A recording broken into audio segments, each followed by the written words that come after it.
नमस्कार।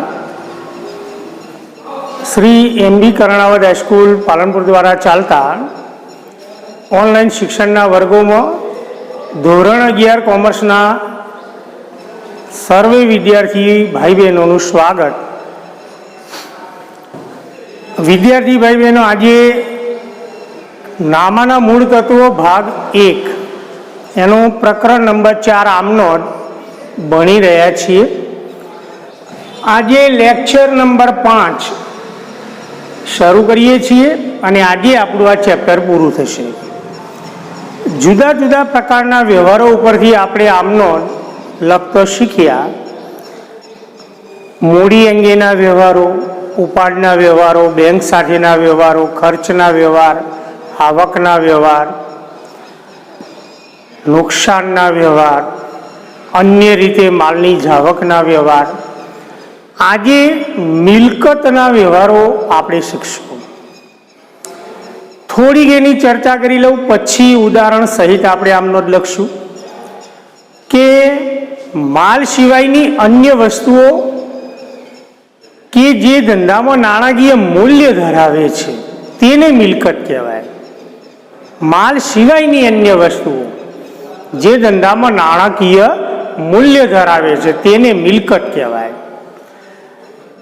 तो माल सिवायनी वस्तुओ एटले फर्निचर, मकान, वाहन, यंत्रो, पाघड़ी, पेटर्न, कॉपीराइट, ट्रेडमार्क आ बधी मिलकतो कहेवाय। बिन चालू मिलकतो, स्थिर मिलकतो, कायमी मिलकतो कहेवाय। ज्यारे कोई पण मिलकत धंधा माटे खरीदवामां आवे तो मिलकत धंधामां आवे छे माटे मिलकतनुं खातुं उधार थाय। जे ते मिलकतनुं खातुं उधार थाय, खरीद खातुं उधार थाय नहीं। यंत्र खरीद्युं तो यंत्र धंधामां आवे छे माटे यंत्र खाते उधार थाय, खरीद खाते उधार थाय नहीं। मकान खरीद्युं तो मकान धंधामां आवे छे माटे मकान खाते उधार, खरीद खाते उधार थाय नहीं। वाहन खरीद्युं तो वाहन धंधामां आवे छे माटे वाहन खाते उधार। कोई पण कंपनीना शेर खरीद्या तो शेरमां रोकाण खाते उधार थाय। फर्निचर खरीद्युं, फर्निचर आवे छे माटे फर्निचर खातुं उधार थाय। खरीद खातुं उधार करवामां आवतुं नथी, कारण कि खरीद खातुं क्यारे उधार थाय? माल खरीद्यो होय तो ज।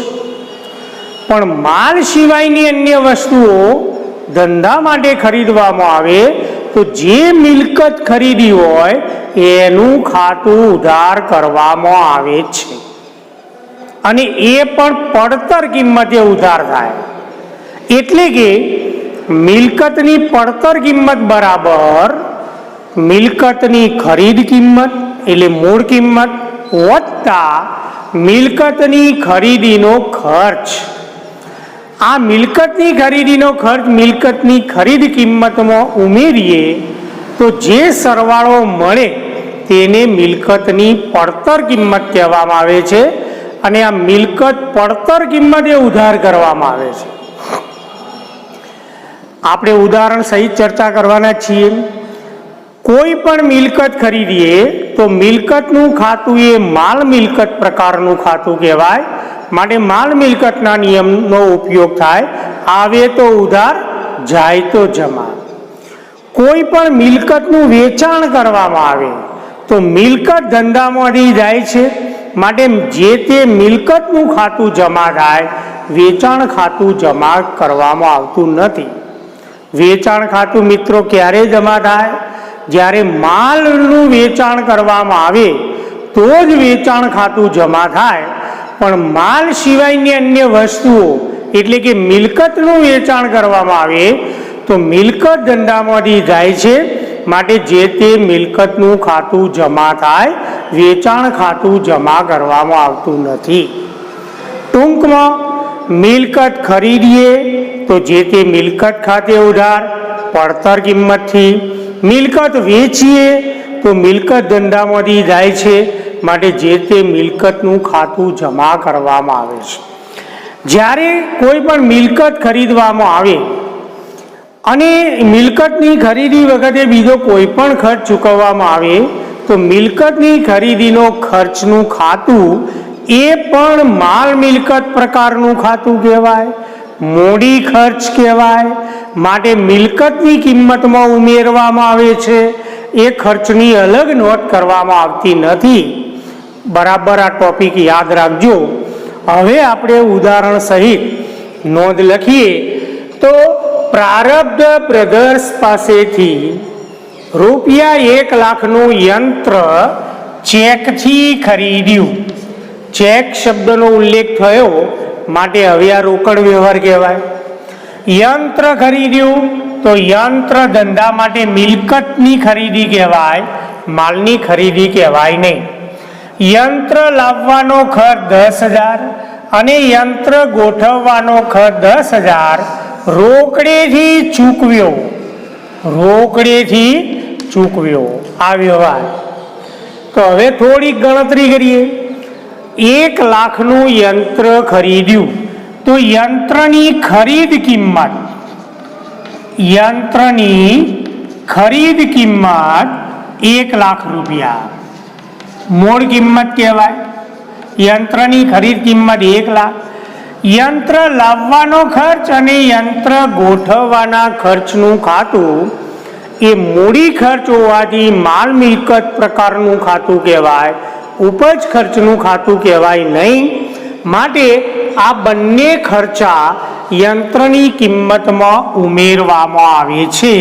તો યંત્રની ખરીદીનો ખર્ચ એમાં 10,000 યંત્ર લાવવાનો ખર્ચ વત્તા યંત્ર ગોઠવવાનો ખર્ચ ₹10,000 એની અલગ નોંધ કરવામાં આવતી નથી, પણ યંત્રની કિંમતમાં ઉમેરવામાં આવે છે. તો હવે સરવાળો 1,20,000 જે થયો એને યંત્રની પડતર કિંમત તરીકે ઓળખવામાં આવે છે.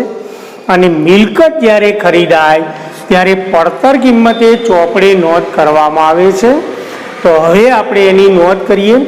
બેવડી અસર ઉપરથી ખાતા નક્કી કરીએ. એક તો યંત્ર ખરીદ્યું તો યંત્ર આવે માટે યંત્ર ખાતું સંકળાયેલું છે, ખરીદ ખાતું સંકળાયેલું નથી. યંત્રની પડતર કિંમત 1,20,000 થી નોંધ થાય. યંત્ર ચેકથી ખરીદ્યું તો ચેક ધંધામાંથી જાય છે, તો ચેક જાય માટે બેંકનું ખાતું સંકળાયેલું છે. પણ ચેક કેટલી રકમનો જશે? ₹1,00,000. માટે બેંક ખાતું ₹1,00,000 સંકળાયેલું છે. યંત્ર લાવવાનો ખર્ચ 10,000, યંત્ર ગોઠવવાનો ખર્ચ 10,000. 10,000 વત્તા 10,000 બરાબર ₹20,000 રોકડ ધંધામાંથી જાય છે. માટે ત્રીજું રોકડ ખાતું સંકળાયેલું છે અને રોકડ ખાતાની રકમ ₹20,000. યંત્ર લાવવાના ખર્ચનું ખાતું, યંત્ર ગોઠવવાના ખર્ચનું ખાતું એ માલ મિલકત પ્રકારનું ખાતું છે. યંત્રની કિંમતમાં ઉમેરાય એની અલગ ખર્ચ તરીકે નોંધ થતી નથી. આ કન્સેપ્ટ બરાબર ક્લિયર કરજો.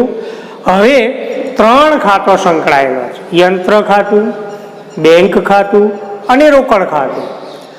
યંત્ર ખાતું માલ મિલકત પ્રકારનું, આવે તો ઉધાર જાય તો જમા.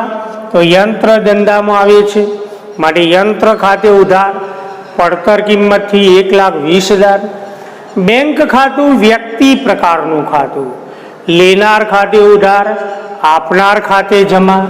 ચેક જાય છે, બેંક નાણું ચૂકવશે માટે બેંક લાભ આપનાર બનશે, માટે બેંકનું ખાતું જમા થાય.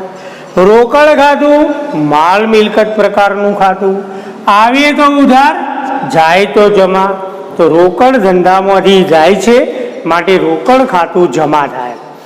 એક ખાતું ઉધાર થાય અને 2 ખાતો જમા થાય માટે સંયુક્ત નોંધ આ પ્રમાણે લખાશે: 2019 જૂન 6 તારીખ. યંત્ર ધંધામાં આવે છે માટે यंत्र खाते उधार પડતર કિંમત 1,20,000 ચેક ધંધામાંથી જાય છે માટે તે બેંક ખાતે જમા 1,00,000.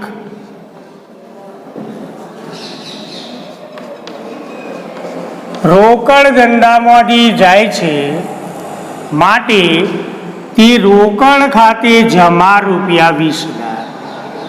બાબત જે હાલ આપણે લખતા નથી. યંત્ર ખાતે ઉધાર પડતર કિંમત 1,20,000 ચેક જાય છે માટે તે બેંક ખાતે જમા ચેકની રકમ ₹1,00,000. રોકડ ધંધામાંથી જાય છે માટે તે રોકડ ખાતે જમા ₹20,000. તો કોઈ પણ મિલકત ખરીદવામાં આવે તો મિલકતની ખરીદીનો ખર્ચ મિલકતની કિંમતમાં ઉમેરાય. દાખલા તરીકે કોઈ જૂનું મકાન ખરીદ્યું હોય અને રંગરોગાન ખર્ચ ચૂકવ્યો હોય, સમારકામ ખર્ચ ચૂકવ્યો હોય, દસ્તાવેજ ખર્ચ ચૂકવ્યો હોય, દલાલી ખર્ચ ચૂકવ્યો હોય, તો જે તે મિલકતની ખરીદ કિંમતમાં ખર્ચ ઉમેરી અને પડતર કિંમતે નોંધ કરવામાં આવી છે. હવે એવી રીતે બીજો એક વ્યવહારની આપણે નોંધ લખીએ. 7 તારીખ XYZ લિમિટેડના ₹10નો એક એવા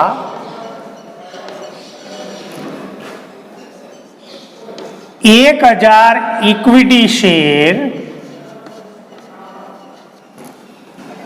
ચેકથી ખરીદ્યા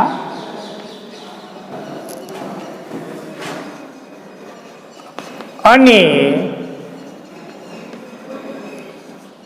શેર દીઠ ₹50 લેખે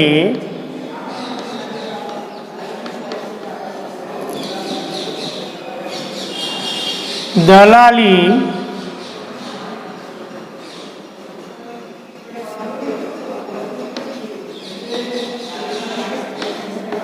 સહિતની રકમ ચેકથી ચૂકવી. XYZ લિમિટેડના ₹10નો એક એવા 1,00,000 ઇક્વિટી શેર ચેકથી ખરીદ્યા. શેર દીઠ 50 પૈસા લેખે દલાલી સહિતની રકમ ચેકથી ચૂકવી. શાની ખરીદી કરી? તો ઇક્વિટી શેરની ખરીદી કરી. કોઈ પણ કંપનીના શેર ખરીદવામાં આવે તો શેર રોકાણનું ખાતું સંકળાયેલું કહેવાય. શેર એ મિલકત છે, માલની ખરીદી કહેવાય નહીં, મિલકતની ખરીદી કહેવાય. હવે આપણે શેરની ખરીદ કિંમત નક્કી કરી દઈએ તો એક શેરની મૂળ કિંમત ₹10 એવા 1,000 ઇક્વિટી શેર ખરીદ્યા તો 10 × 1,000 બરાબર ₹10,000 શેરની ખરીદી કરી. ચેક શબ્દનો ઉલ્લેખ થયો માટે પૂરેપૂરો રોકડ વ્યવહાર. હવે દલાલી, તો જ્યારે કોઈ પણ મિલકત ખરીદવામાં આવે તો મિલકતની ખરીદી વખતે બીજો કોઈ પણ ખર્ચ ચૂકવવામાં આવે એ મૂડી ખર્ચ છે, એની અલગ નોંધ થતી નથી, પણ શેરની કિંમતમાં આ દલાલીની રકમ ઉમેરવામાં આવશે. તો દલાલીનો ખર્ચ કેટલો? તો એક શેરની દલાલી 50 પૈસા, તો 1,000 શેરની દલાલીના ₹500. એક શેરના 50 પૈસા તો 1,000 શેરના ₹500, સરવાળો 10,500, તો શેરની પડતર કિંમત 10,500. આ દલાલીની અલગ નોંધ કરવામાં આવતી નથી, કારણ કે શેરની દલાલી એ મૂડી ખર્ચ છે, શેરની કિંમતમાં ઉમેરાય. હવે શેર હંમેશા ચેકથી જ ખરીદાય. ચેક શબ્દનો ઉલ્લેખ હોય કે ન હોય, શેરની ખરીદી કે વેચાણ બેંક દ્વારા જ કરવામાં આવે છે, માટે ચેક શબ્દનો ઉલ્લેખ હોય કે ન હોય, ચેકથી જ નાણો ચૂકવવામાં આવે છે. શેર વેચીએ તો ચેકથી જ નાણો વસૂલ થાય. દલાલી સહિતની રકમ ચેકથી ચૂકવી તો દલાલી સહિતની રકમ 10,500 ચેક દ્વારા ચૂકવવામાં આવશે. ખાતો નક્કી કરીએ. એક તો શેરની ખરીદી કરી માટે એક નવું ખાતું શેર રોકાણ ખાતું અને દલાલી સહિતની પૂરી રકમ ચેકથી ચૂકવી ચેક જાય માટે બેંકનું ખાતું. શેર આવે શેર રોકાણ ખાતું, ચેક જાય બેંકનું ખાતું. શેર રોકાણનું ખાતું એ માલ મિલકત પ્રકારનું ખાતું, બેંકનું ખાતું એ વ્યક્તિ પ્રકારનું ખાતું. શેર રોકાણ માટે માલ મિલકતનો નિયમ આવે તો ઉધાર જાય તો જમા.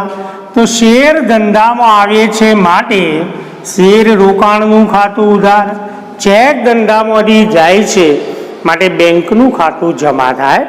હવે એની હિસાબી નોંધ આ પ્રમાણે થાય. તારીખ 7 શેરની ખરીદી કરી તો શેર ધંધામાં આવે છે માટે શેર રોકાણ ખાતે ઉધાર પડતર કિંમત 10,500, ચેક ધંધામાંથી જાય છે માટે બેંક ખાતે જમા 10,500. આવી એની હિસાબી નોંધ લખાય. હવે મિલકતના વેચાણના વ્યવહારની આપણે આમ નોંધ લખીએ.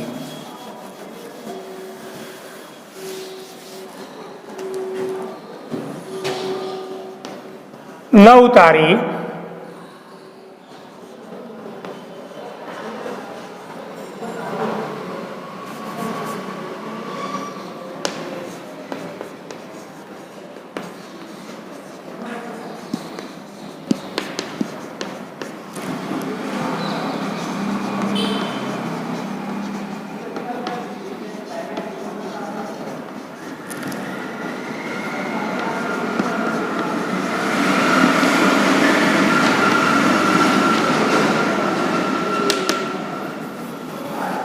ધંધાનું 20,000ની ચોપડી કિંમતનું ફર્નિચર 18,000માં વેચ્યું. પહેલા નક્કી કરીએ ઉધાર વ્યવહાર કહેવાય કે રોકડ વ્યવહાર. તો વ્યક્તિના નામનો ઉલ્લેખ નથી, રોકડ ચેક શબ્દનો ઉલ્લેખ નથી માટે રોકડ વ્યવહાર કહેવાય. શાનું વેચાણ કર્યું? તો ફર્નિચરનું વેચાણ કર્યું. ફર્નિચર એ ધંધા માટે મિલકત કહેવાય. માટે એક તો બેવડી અસર ઉપરથી ખાતો નક્કી કરીએ. ફર્નિચર ધંધામાંથી જાય છે માટે ફર્નિચર ખાતું સંકળાયેલું છે. એક ફર્નિચર ખાતું. પણ કેટલી કિંમતનું ફર્નિચર? તો ચોપડી કિંમત 20,000. તો 20,000નું ફર્નિચર ધંધામાંથી જાય છે માટે એક ફર્નિચર ખાતું. ફર્નિચર જાય ફર્નિચર ખાતું. 18,000માં વેચ્યું, રોકડ વ્યવહાર છે માટે એક બીજું ખાતું રોકડ ખાતું સંકળાયેલું છે. 18,000માં વેચ્યું તો 18,000 રૂપિયા ધંધામાં આવે છે. રોકડ આવે રોકડ ખાતું સંકળાયેલું છે.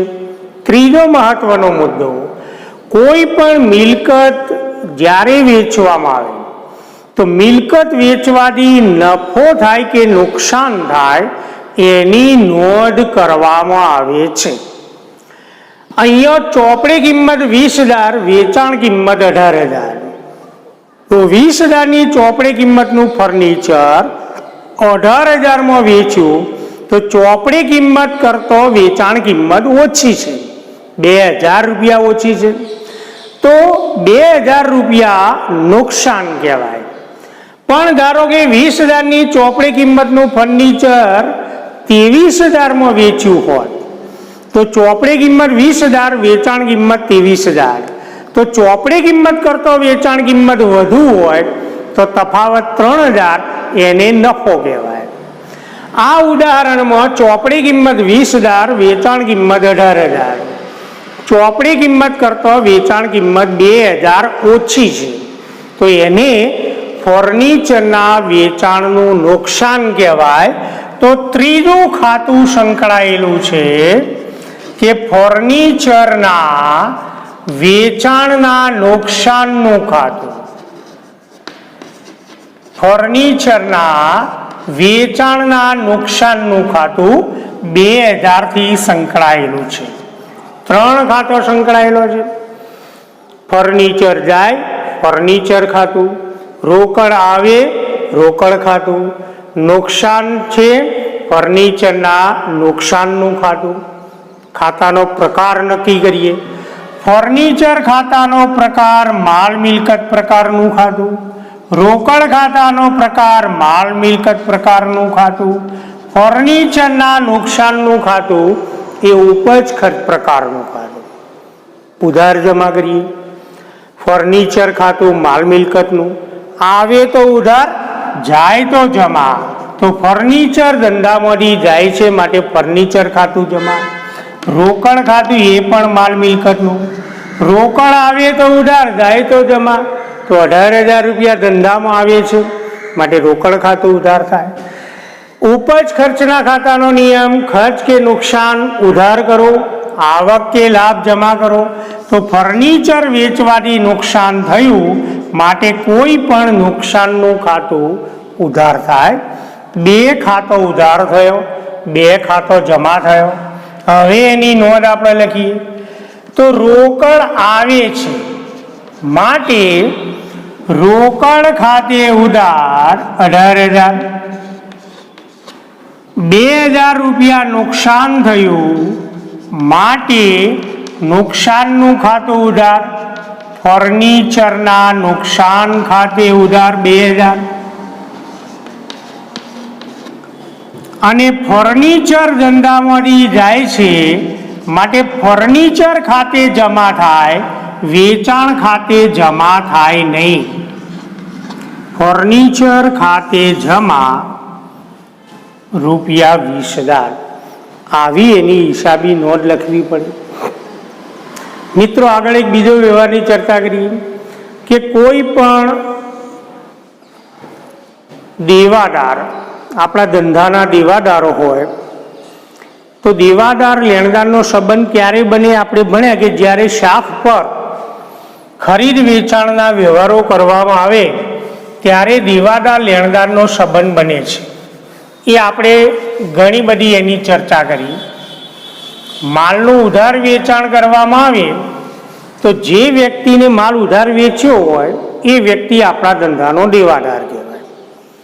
એની પાસેની લેણી રકમ એ આપણા ધંધાનું લેણું કહેવાય.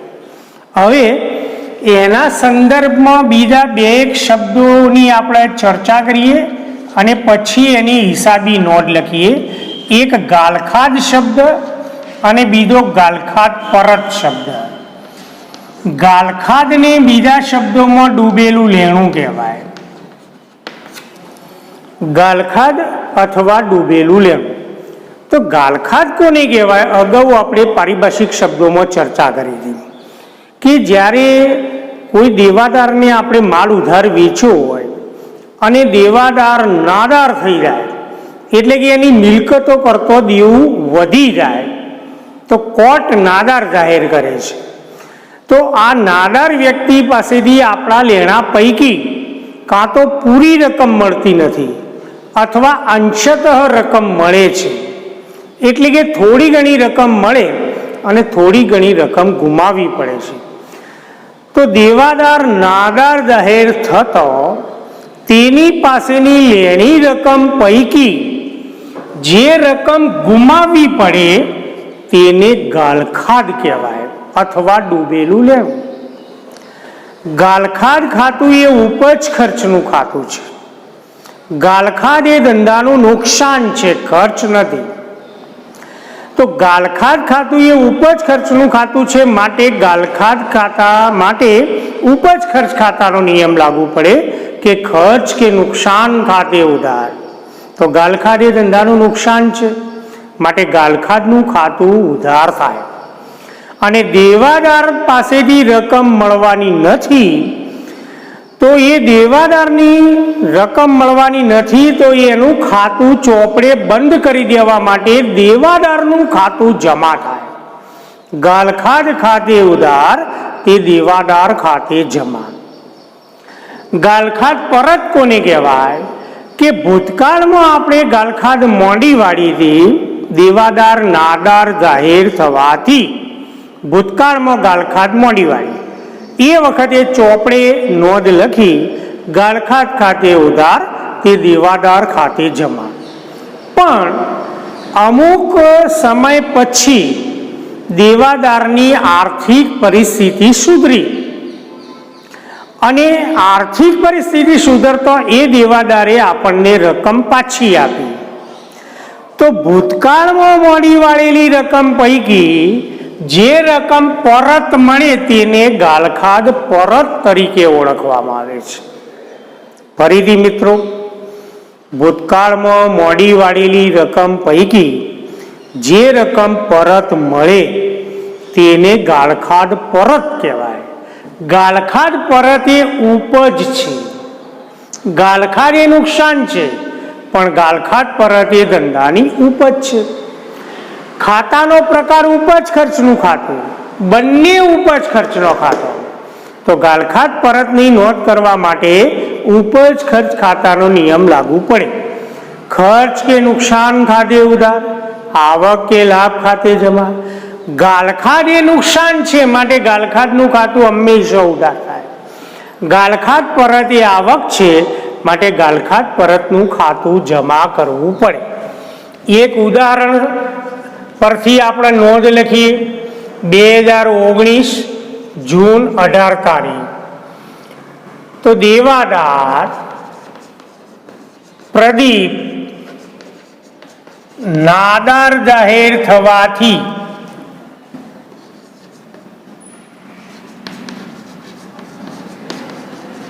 તેમની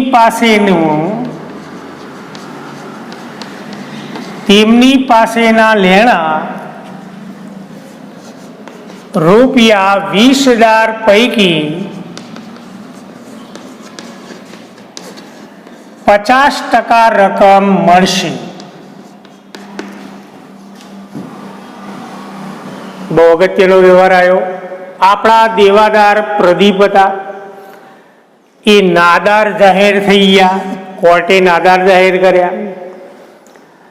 એમની પાસે આપણું કુલ લેણું 20,000 હતું, એમાંથી 50% રકમ મળશે. ભવિષ્યમાં વાત કરી, હજુ 50% મળ્યા નથી. 50% રકમ મળશે, બાકીના 50% મળવાના નથી. તો પ્રદીપ પાસેનું લેણું રૂપિયા 20,000. હવે એમાંથી 50% રકમ ભવિષ્યમાં મળશે 10,000. 20,000 ના 50% એટલે 10,000. આ ચોક્કસ મળશે, આ સદ્ધર લેણું કહેવાય. હવે બાકીના 50% રકમ મળવાની નથી. તો આ 50% રેખે જે રકમ મળવાની નથી એને ગાલખાદ અથવા ડૂબેલું લેણું કહે છે. તો હવે આપણે ખાતો નક્કી કરીએ. એક તો પ્રદીપનું ખાતું, બીજું 50% જ્યારે મળશે ત્યારે એની નોંધ થશે, આજે નોંધ નહીં થાય. અને ગાલખાદની 10,000 આપણા ધંધાએ નુકસાન સહન કરવું પડશે. તો આજે ગાલખાદની નોંધ હિસાબી ચોપડે લખવી પડે. તો એક ગાલખાદનું ખાતું અને બીજું પ્રદીપનું ખાતું. આ 50% રકમ હાલ મળી નથી, જ્યારે મળશે ત્યારે એની નોંધ થશે, આજે નોંધ નહીં થાય. તો હવે આપણે નોંધ કરીએ. એક ગાલખાદ ખાતું, ઉપજ ખર્ચનું ખાતું, ખર્ચ કે નુકસાન ખાતે ઉધાર. તો ગાલખાદ એ ધંધાનું નુકસાન છે, માટે ગાલખાદ ખાતું ઉધાર થાય.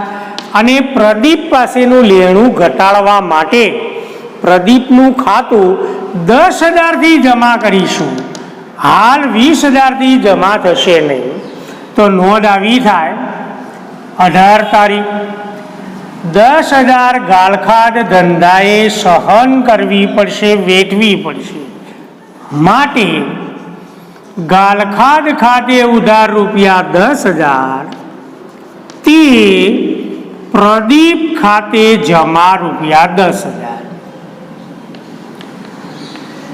એટલે હવે પ્રદીપ પાસે આપણા ધંધાનું લેણું 10,000 રહ્યું, સદ્ધર લેણું રહ્યું. જ્યારે મળશે ત્યારે એની નોંધ આવી થશે. 10,000 મળશે ત્યારે રોકડ ખાતે ઉધાર 10,000 તે પ્રદીપ ખાતે જમા 10,000.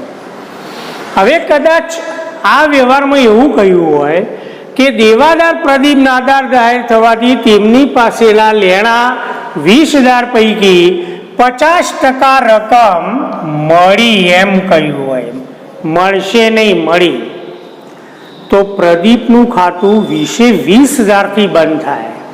20,000ના 50% એટલે 10,000, તો 10,000 રૂપિયા તરત મળી ગયા, રોકડ વ્યવહાર કહેવાય. એટલે એક રોકડ ખાતું સંકળાયેલું છે. બાકીના 50% લેખે 10,000 મળવાના નથી, એ ગાલખાદ કહેવાય. અને પ્રદીપનું ખાતું પૂરેપૂરી રકમ 20,000થી બંધ કરવું પડે. તો 3 ખાતો સંકળાયેલો છે. એક રોકડ ખાતું 10,000, બીજું ગાલખાદ ખાતું 10,000, ત્રીજું પ્રદીપનું ખાતું 20,000. તો નોંધ આવી થાય 50% મળ્યા તો રોકડ ધંધામાં આવે છે, માટે રોકડ ખાતે ઉધાર 10,000. ગાલખાદ એ ધંધાનું નુકસાન છે, 10,000 મળવાના નથી, એને ગાલખાદ કહેવાય. ગાલખાદ ખાતે ઉધાર 10,000 તે પ્રદીપ ખાતે જમા પૂરી રકમ 20,000. એટલે જ્યારે વ્યવહારો આપ્યા હોય તો બરાબર સમજી અને પછી એની હિસાબી નોંધ લખવી. હવે 19 તારીખનો વ્યવહાર. ભૂતકાળમાં મોડી વાળેલ ગાલખાદ પૈકી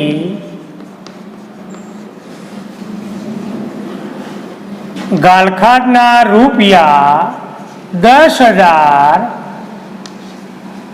પ્રદીપ પાસેથી મળ્યા.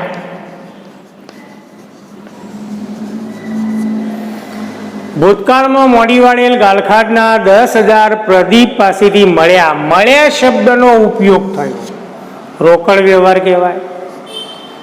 તો રોકડ ધંધામાં આવે છે, માટે એક રોકડ ખાતું સંકળાયેલું છે. 10,000 મળ્યા, માટે 10,000થી રોકડ ખાતું સંકળાયેલું છે. અને ભૂતકાળમાં મોડી વાળેલી ગાલખાદ પૈકી જે રકમ પરત મળે તેને નામાની પરિભાષામાં ગાલખાદ પરત તરીકે ઓળખવામાં આવે છે, માટે બીજું ગાલખાદ પરતનું ખાતું સંકળાયેલું છે.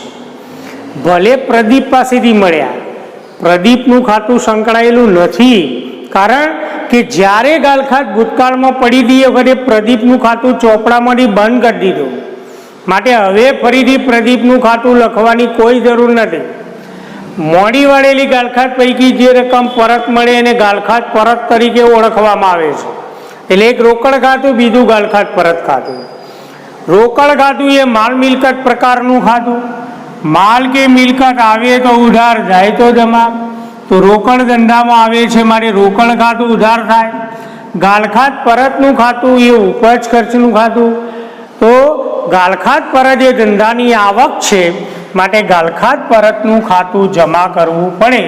તો નોંધ આવી થાય રોકડ ધંધામાં આવે છે, માટે રોકડ ખાતે ઉધાર રૂપિયા 10,000 તે ગાલખાદ પરત ધંધાની ઉપજ છે, માટે ગાલખાદ પરત ખાતે જમા રૂપિયા 10,000. આવી નોંધ થાય. તો આજે મિલકતના વ્યવહારો, ગાલખાદ પરત અને લોનના વ્યાજના વ્યવહારોનો જાતે અભ્યાસ કરજો. આ સાથે લેક્ચર 5 અને ચેપ્ટર નંબર 4 પણ આજે પૂર્ણ જાહેર કરીએ છીએ. મહેનત કરતા રહેશો. ખૂબ ખૂબ ધન્યવાદ.